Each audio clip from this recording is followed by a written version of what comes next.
Rejection does not affect God's plan. மனிதர்கள் நம்மளை மறுத்தாலும் ஒதுக்கினாலும் அது தேவனுடைய திட்டத்தை எக்காரணத்தை கொண்டும் அஃபெக்ட் பண்ணாது. தேவன் ஒருத்தவங்க மேல ஒரு திட்டத்தை வைத்திருந்தாலே மனுஷங்க இடத்துல அது ஒரு வரவேற்பு இருக்காதுங்க நிறைய நேரத்துல.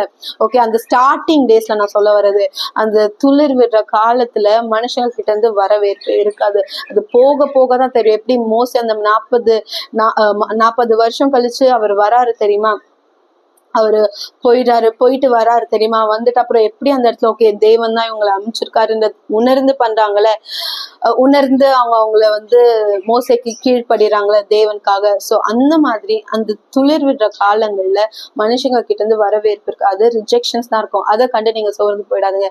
மோசையை அழைத்த தேவன் உங்களையும் அழைக்கிறார், உங்களை வைத்து பெரிய காரியங்களை செய்வார். சோ எக்காரணத்து கொண்டும் மனுஷங்க ரிஜெக்ட் பண்ணிட்டாங்களே சோர்ந்து போய் அந்த தேவ சித்தத்தை செய்யறத ஒரு